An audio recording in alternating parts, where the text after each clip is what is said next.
같이 읽도록 하겠습니다. 시작. 여호와의 말씀이니라. 너희를 향한 나의 생각을 내가 아나니 평안이요 재앙이 아니라 너희에게 미래와 희망을 주는 것이니라. 아멘. 제가 다시 한번 읽겠습니다.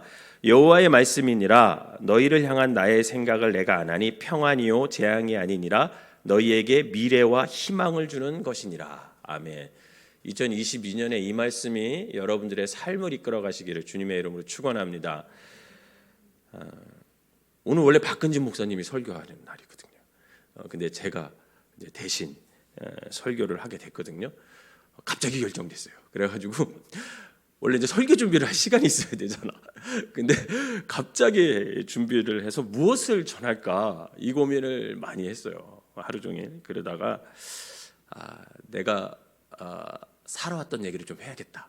어디서 살았던 얘기?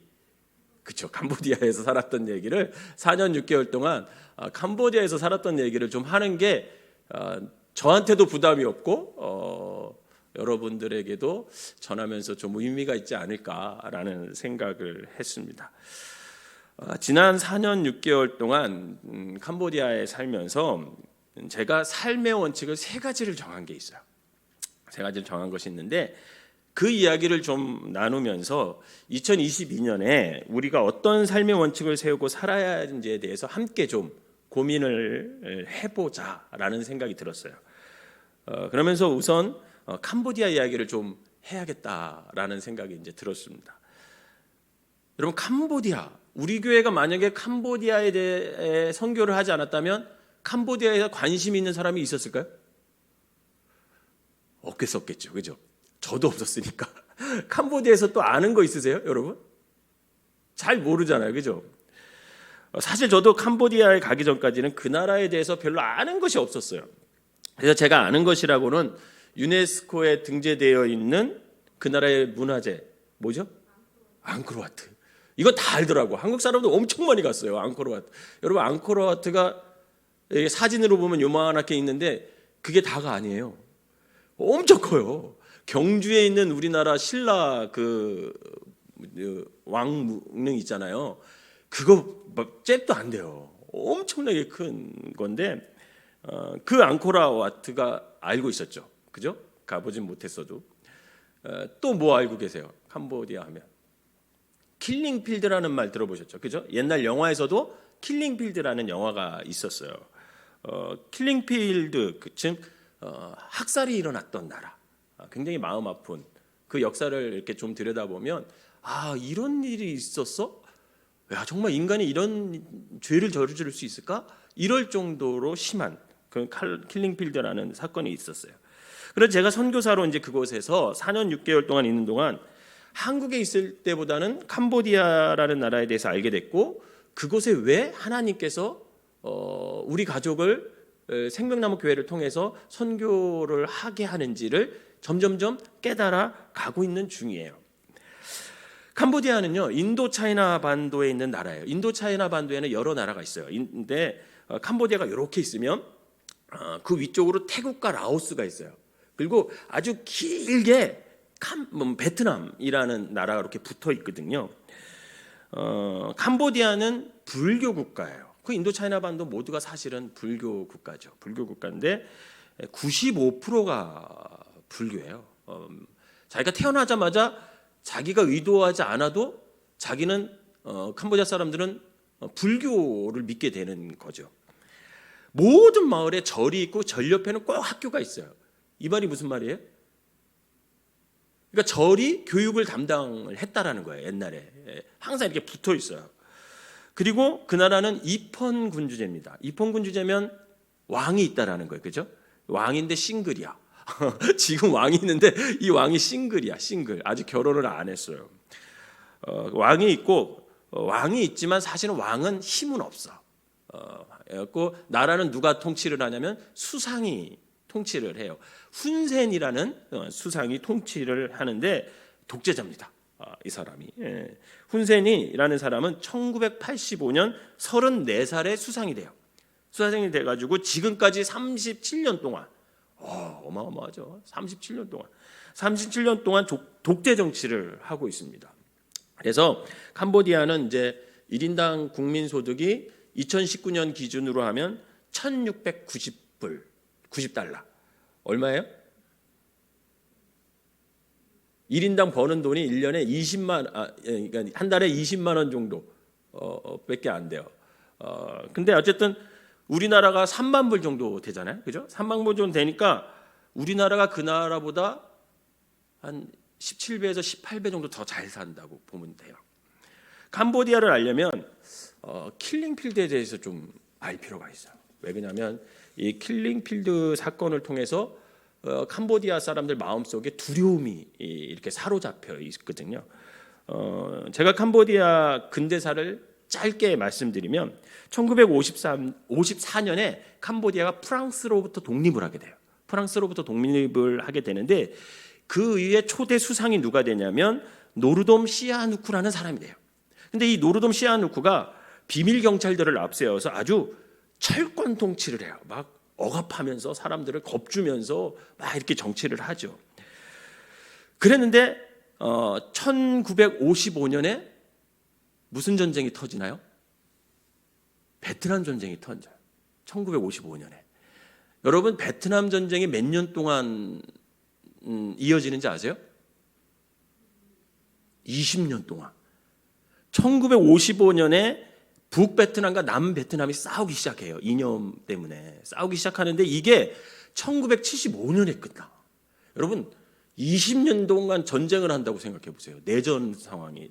그 나라가 얼마나 힘들겠어요. 근데 이게 베트남만 영향이 있는 게 아니라 그 주변 나라까지 영향을 준 거야.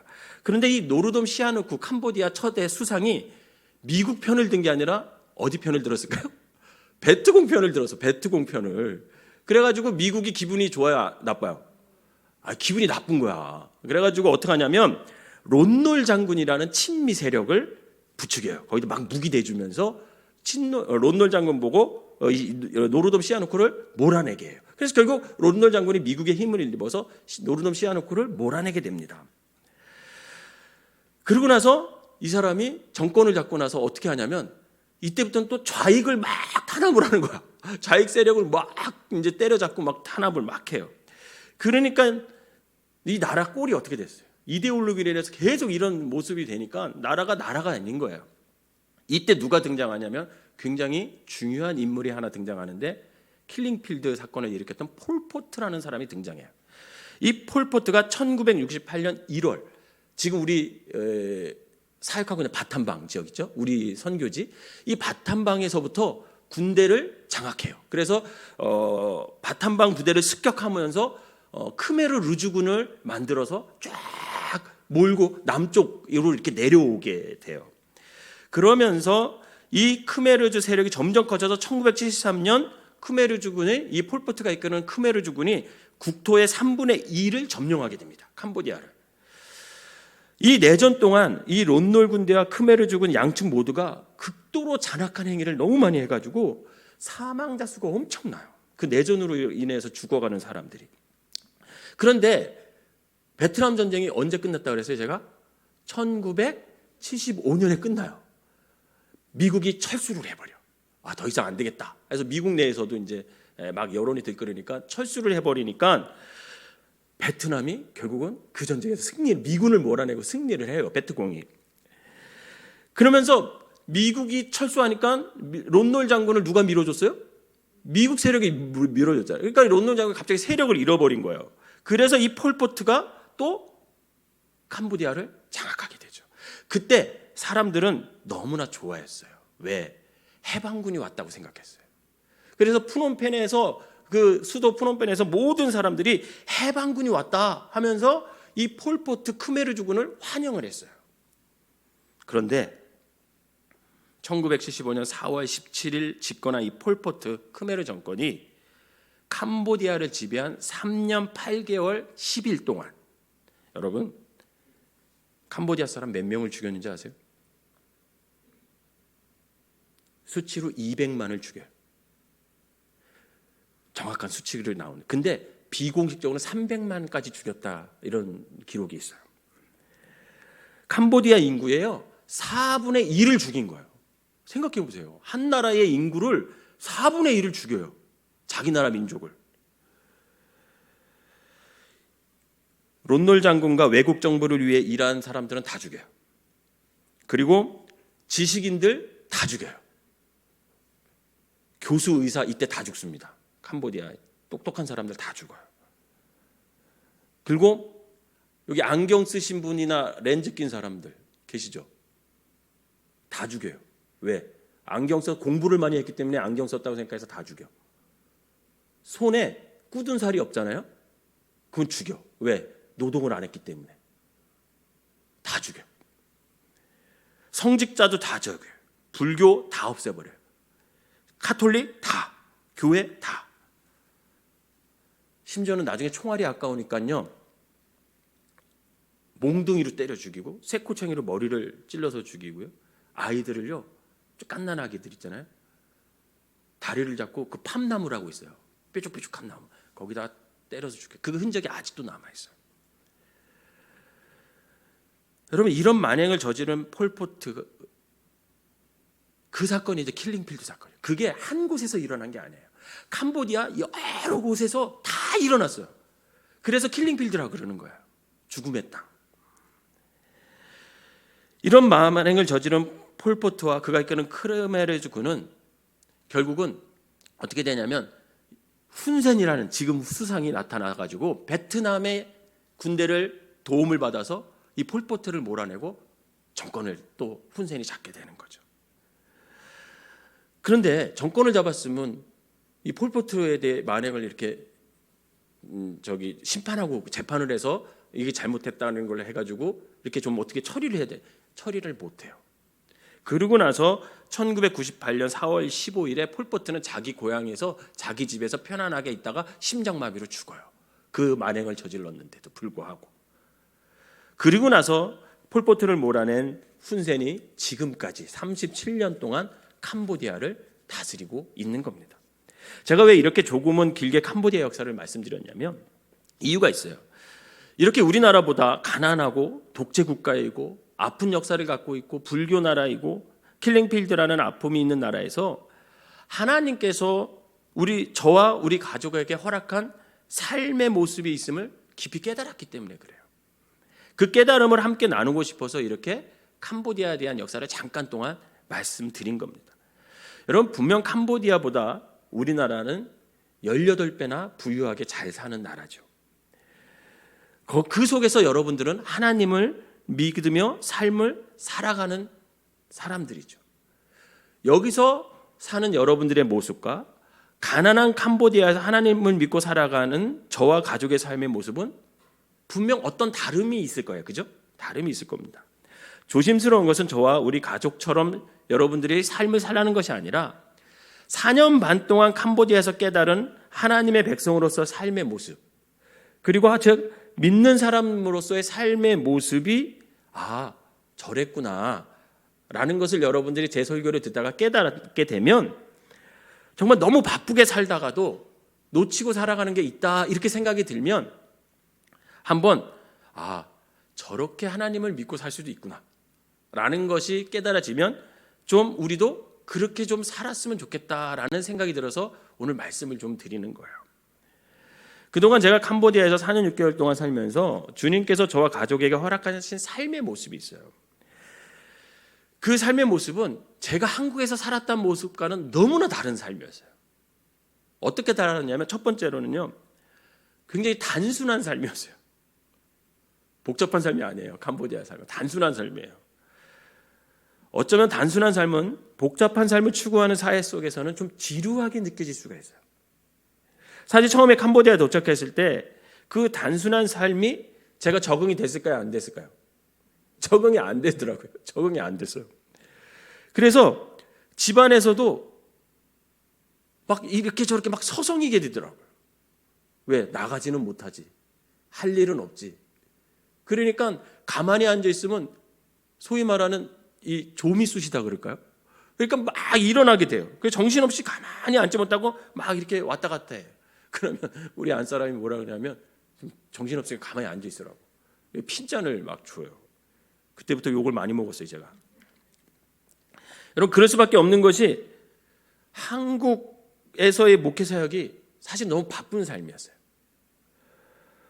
설교를 일주일에 몇 편을 준비해야 됐죠. 그죠? 새벽 기도까지 하면. 그리고 신방 스케줄, 교회 관리, 참 바쁜 생활을 했습니다. 어쩌면 이것은 한국에서 목회하시는 모든 목사님들의 슬픈 현실일 수 있어요.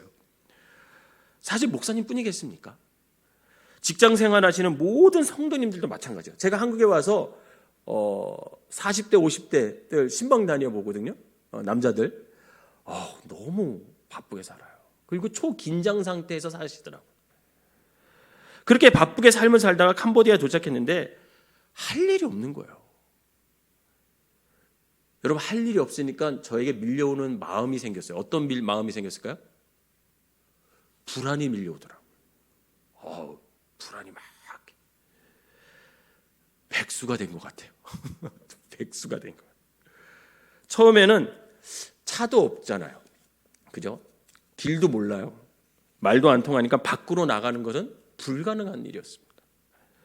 그러니 오로지 집 안에서만 왔다 갔다 했죠. 더욱이요, 그때 먼저 우리 집을 보냈거든요. 근데 집이 안 도착했어.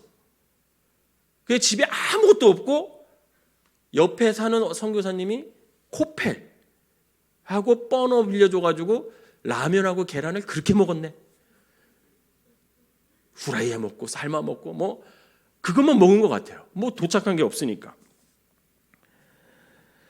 그러나 그 단순한 삶은요, 점점 영적인 삶으로 채워가더라고요. 방금 말씀드렸듯이 차도 없죠. 길도 모르죠. 말도 안 통하죠. 그러니 밖에 나갈 수 있어요? 없어요? 없어요. 그럼 제가 뭘 할 수 있겠습니까? 제가 잘하는 걸 해야죠. 제가 잘하는 게 뭘까요? 목사가 기도해야죠. 그죠? 기도의 삶이 늘어나는 거야. 한국에서보다 기도의 삶이 점점 늘어나는 거예요. 또 뭘 해야 할까요? 성경을 읽어야죠. 성경을 읽으니까 뭐 계속 하루 왼종일 성경만 읽고 있는 거예요. 성경 앞에 머무는 시간이, 말씀 앞에 머무는 시간이 계속 늘어났습니다. 뿐만 아니라 성경을 읽는 것에 머물지 않고 큐티를 하게 됐어요. 큐티를 통해서 주님의 음성에 귀를 기울이고 그동안 못 읽었던 책들을 또 읽으면서 글자가 주는 묘한 매력에 빠지기로 했어요. 제가 글자를 좋아하는 사람이 아니거든요. 근데 그 글자의 묘한 매력에 빠지게 되더라고요. 또한 매일 1시간씩 운동을 했어요. 운동을 하면서 앞으로의 사역을 잘 감당하기 위해 건강을 돌봤습니다. 제가 1년 조금 지났을 때 목회자들의 수련회를 캄보디아로 왔거든요. 그때 제가 캄보디아에서 한국에서부터 10kg가 넘게 빠졌어요. 허윤아 사모님 공항에서 딱 내려오자마자 저를 딱 보시고 눈물을 피 흘리시더라고요. 왜 이렇게 살이 빠졌냐고. 거기 있으면 그렇게 돼요.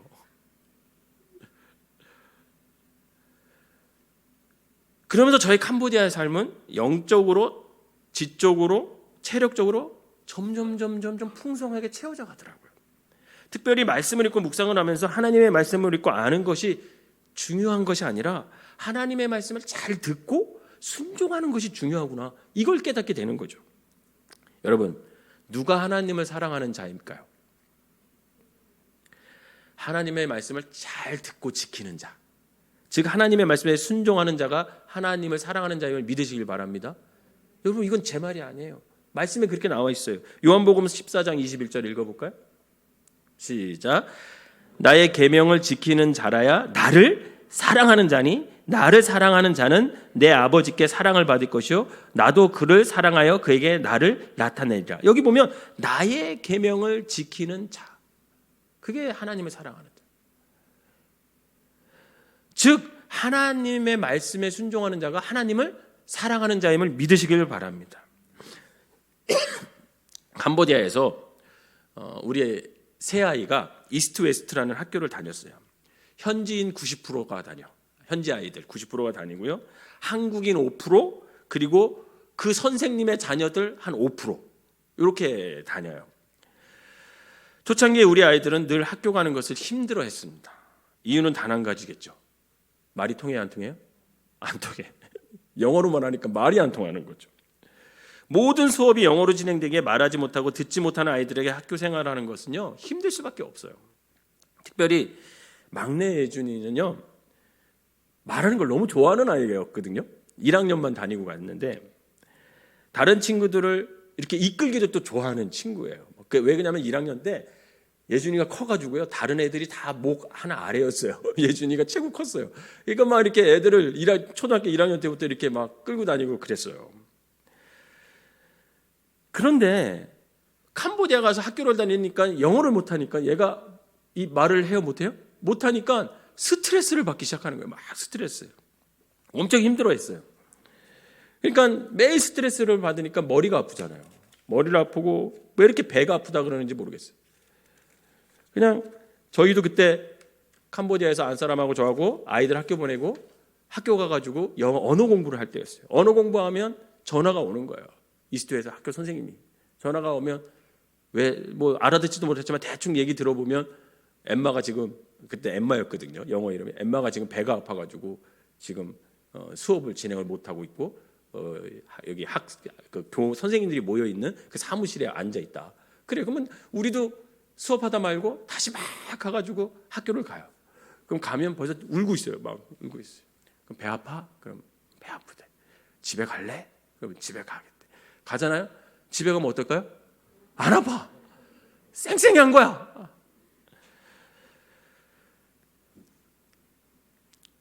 나중에는 이게 심하게 되니까 틱장애가 오더라고요. 아이가 틱장애가 이렇게 와요.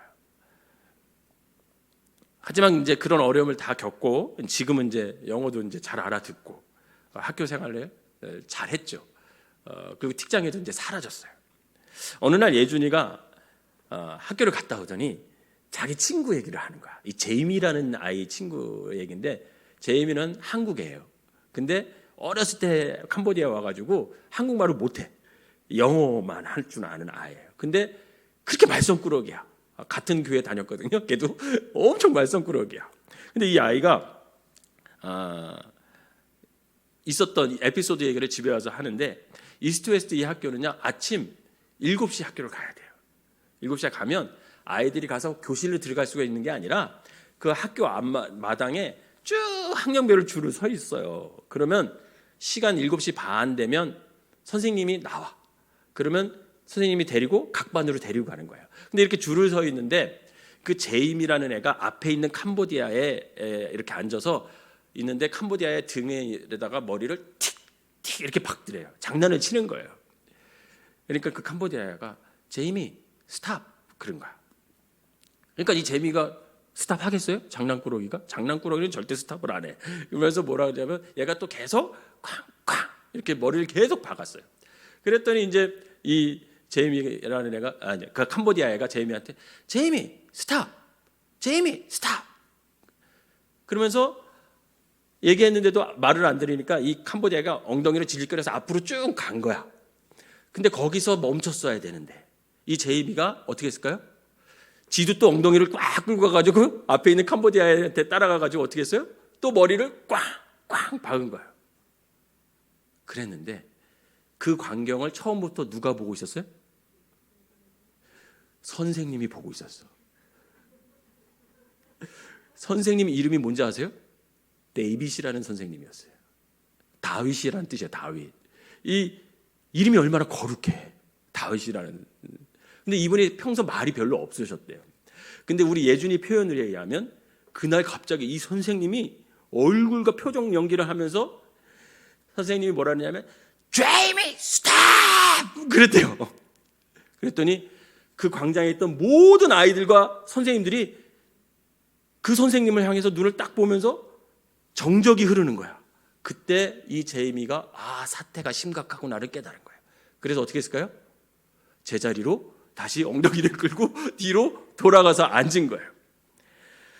그러면서 우리 예준이가 집에 와서 그 얘기를 저한테 해주면서 뭐라고 얘기하냐면 아빠, 제이미 걔는 어떻게 영어도 잘하면서 자기는 영어 못하는데 제이미는 영어도 잘하면서 왜 스탑이라는 말을 못 알아듣냐는 거야. 자기는 적어도 스탑이라는 말을 알아듣는다는 거야. 제가 이 얘기를 들으면서 깨달은 것이 있었어요. 알아듣는 게 중요한 것이 아니라 그 말을 듣고 순종하는 게 중요하구나. 사랑하는 성도 여러분, 어쩌면 우리는 너무 복잡한 삶 속에서 살기 때문에 정작 중요하고 가치 있는 그리고 꼭 필요한 것들을 잃어버리고 살고 있지는 않은지 생각해 볼 필요가 있습니다. 저도 한국에 다시 오니까 너무 이 한국이 더 복잡해져. 이 4년 6개월 동안 한국 캄보디아 생활하다가 여기 오니까요, 따라가는 게 너무, 사실 어디 가서 이렇게 이거 뭐라 그래요? 이거 주문하는 거.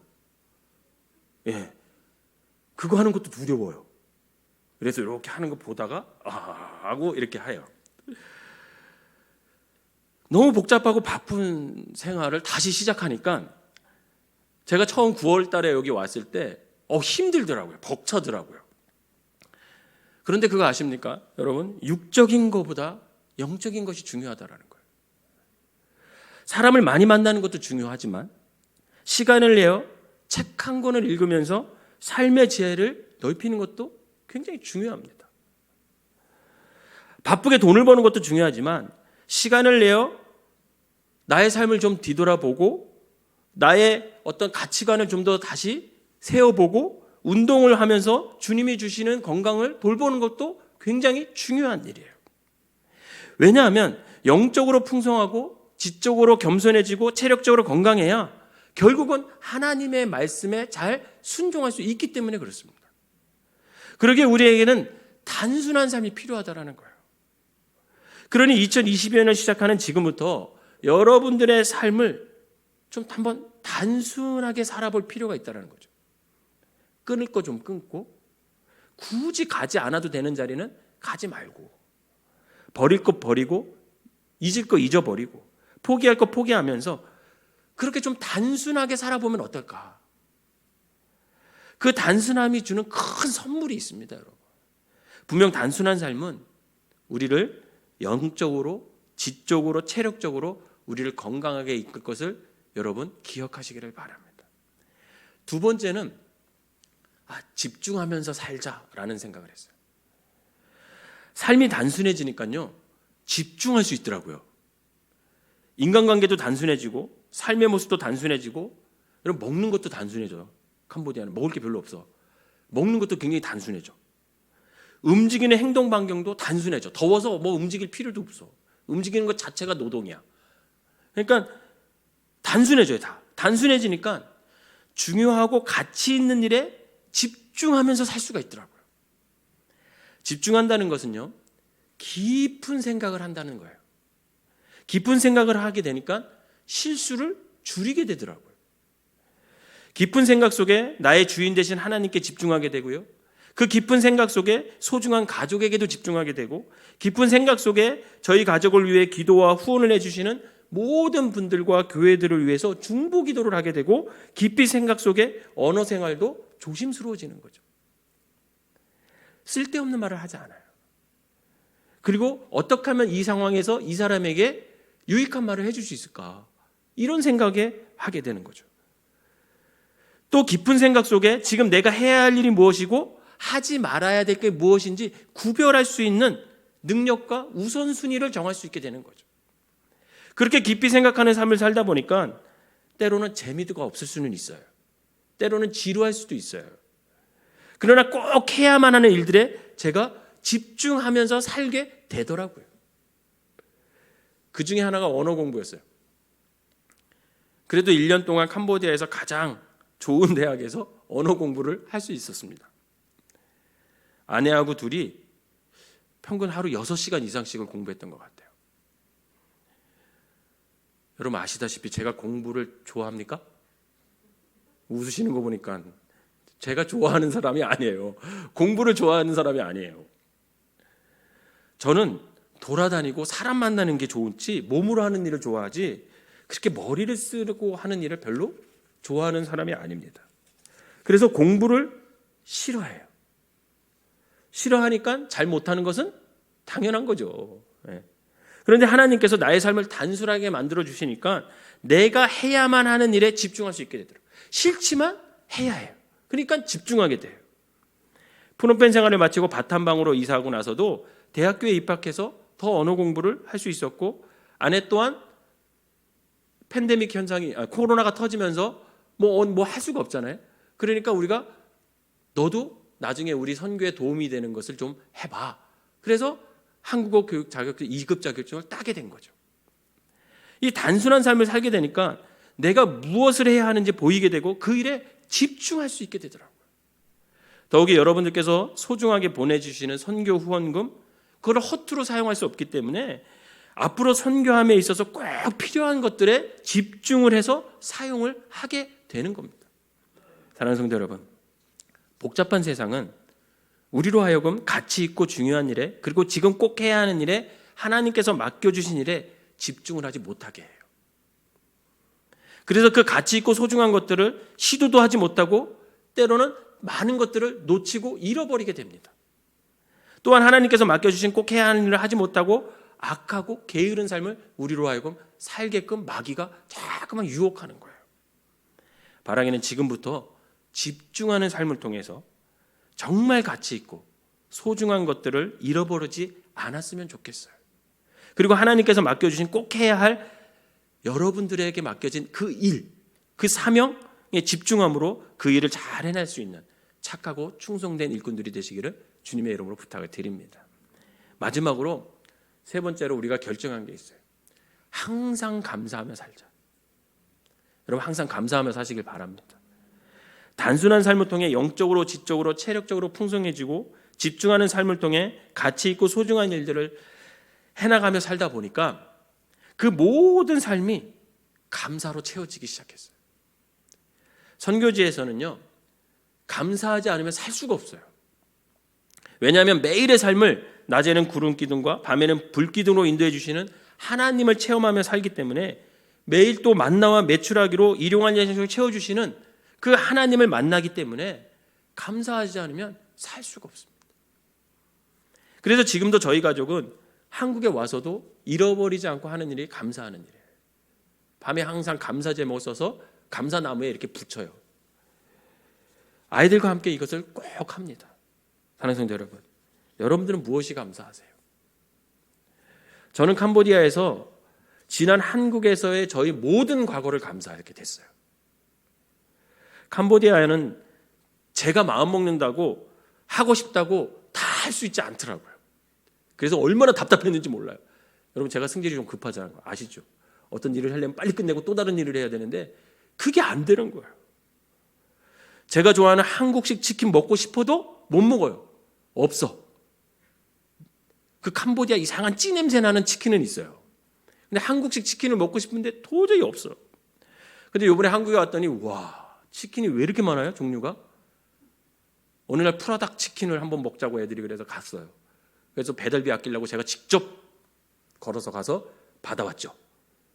받아왔는데 저는 이렇게 네모난 데다 줄 줄 알았거든요. 근데 이만한 까만 보재기에다 주는 거야. 이게 뭐냐고 그랬더니 이 안에 치킨이 있대. 야, 명품 치킨은 다르더라고. 프라닭.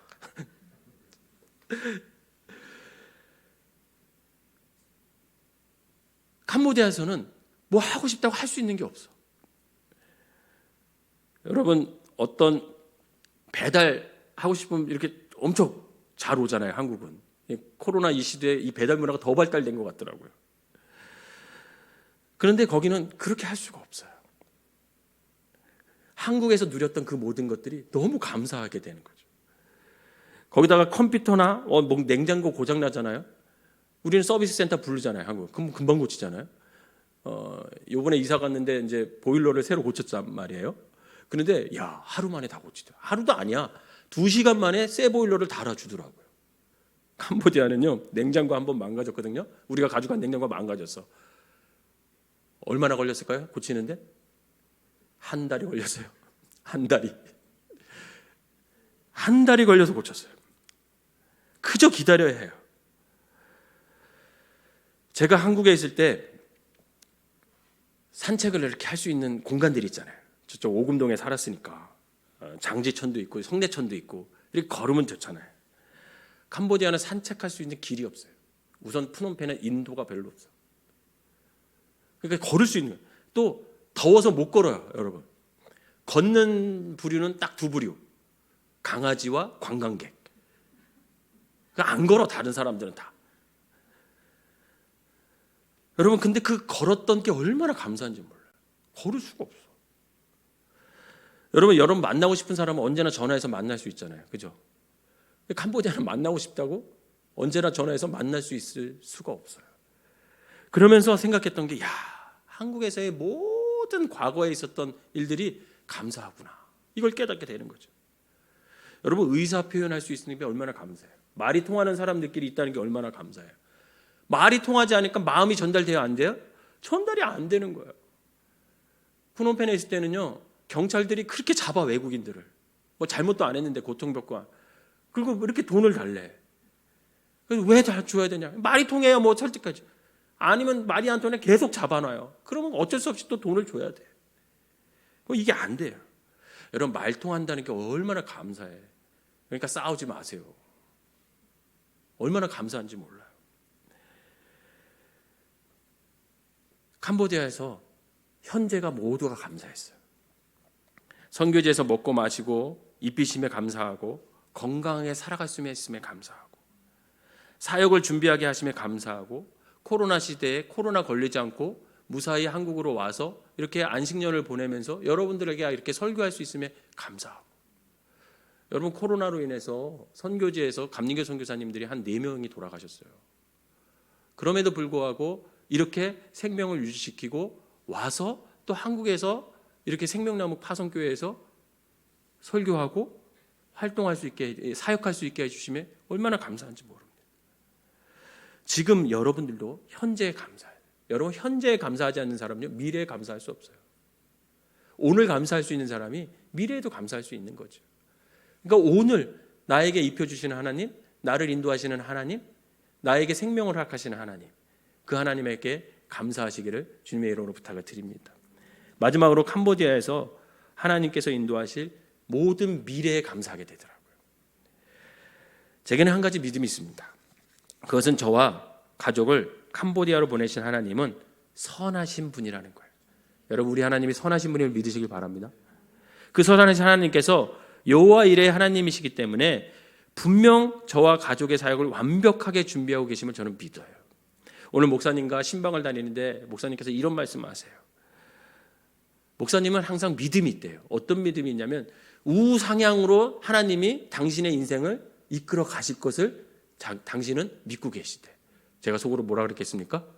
아멘 그랬죠. 여러분들도 아멘 하시길 바랍니다. 여러분들의 삶을 하나님께서 우상향으로 이끌어 가실 거란 말이에요. 비록 지금 어렵고 힘들어도 결국 하나님께서 우리를 붙잡으셔서 상향 곡선을 그리게 해 주실 거라는 거예요. 오늘 말씀처럼 그 선하신 하나님의 생각이 재앙이 아니라는 거예요. 재앙이 아니라 평안이요 장래의 희망을 주실 분임을 믿기에 여러분 감사하며 살아가시기 바랍니다. 또한 선하신 하나님께서 우리 생명나무 교회를 통해 캄보디아에서 교육 선교와 스포츠 선교를 통해 많은 영혼들을 구원하고 그들이 하나님의 일꾼으로 부름받아 사용되어 캄보디아를 하나님의 나라로 바꾸실 것을 저는 믿고 감사하는 거죠. 사랑하는 성도 여러분, 범사에 감사하시기 바랍니다. 감사 없이 살면요 행복하게 살 수가 없어요. 여러분들의 감사를 안 하면 여러분들이 감사를 안 하면요 어쩌면 제가 캄보디아에 가서 감사를 깨달은 것처럼 여러분들을 캄보디아보다 더 못 사는 나라로 이끌어 가셔서 감사를 깨닫게 하실 수도 있어요. 그렇게 되기 전에 먼저 감사하시기를 바랍니다. 혹시 여러분 자녀들 중에 감사 없이 매일 불평하는 애들 있죠? 제가 9월 달에 캄보디아 갈 거거든요. 그때 저하고 같이 보내세요. 가서 3주만 살잖아요. 감사가 저절로 나오게 제가 만들어 드릴게요. 여러분 감사하면 행복해질 수 있습니다. 지금 내가 누리고 있는 모든 것에 감사하세요. 사랑하는 사람이 곁에 있음에 감사하세요. 하나님께 사용받음에 감사하세요. 누구를 섬길 수 있음에 감사하세요. 범사에 감사하세요. 그러면 그 감사가 여러분들의 삶을 더욱 아름답게 풍성하게 만들어 주실 것입니다. 사랑하는 성도 여러분, 오늘 말씀처럼 우리를 향한 하나님의 생각은 재앙이 아니라 평안이요 희망임을 믿으시기를 바랍니다. 그런데 이 말씀은 우리의 삶 속에서 이루어지기 위해서는 우리의 삶을 좀 정리할 필요가 있다는 거죠. 바로 2022년 우리가 단순한 삶, 집중하는 삶, 감사하는 삶을 통해 마귀에게 내 삶을 빼앗기는 것이 아니라 평안과 희망을 품고 주님의 뜻을 이루는 그런 삶을 살아가는 저와 여러분 되시기를 주님의 이름으로 축원합니다. 기도하겠습니다. 사랑과 은혜의 하나님, 마귀는 우리를 자꾸 복잡하게 살아가라고 합니다. 복잡한 인생을 살아가니 하나님께 집중하지 못하게 하고 감사하기보다는 불평과 분노로 가득 차 살아갈 때가 많습니다. 그래서 인생을 더욱 꼬이게 하고 바쁘게 하고 빠르게 시간을 보내게 하므로 정말 가치 있고 소중한 것들, 심지어는 하나님께서 맡긴 사명마저도 잃어버리도록 우리를 유혹합니다. 하나님을 잃어버려 하나님께 집중하지 못하고 세상 것에 마음을 빼앗겨 마귀가 우리가 그렇게 살도록 유혹합니다. 그러니 감사보다는 불평과 원망 그리고 자기 파괴를 통해 불평하는 삶을 살고 불행한 삶을 우리가 살아가게 합니다. 이러한 우리를 하나님 불쌍히 여겨 주시옵소서. 시간을 더 잃어버리기 전에, 때가 이르기 전에 달리던 발걸음을 좀 멈추고 내가 지금 무엇을 위해 사는지, 인생의 방향이 어디로 향하는지, 하나님께서 나에게 어떤 삶을 원하는지, 맡겨주신 사명은 무엇인지 한 번쯤 깊이 생각하는 시간을 허락하여 주시옵소서. 우리의 삶을 단순하게 만들어갈 수 있는 쉼표를 허락해 주시고, 그리하여 하나님께 집중하여 하나님의 음성을 잘 듣고 순종하며 살아가게 하시고, 범사에 감사함으로 주님께 허락한 우리의 삶이 마귀에게 빼앗기지 않고 주님의 일을 잘 감당하는 착하고 충성된 성도들이 모두 되게 하여 주시옵소서. 예수님의 이름으로 기도하옵나이다. 아멘.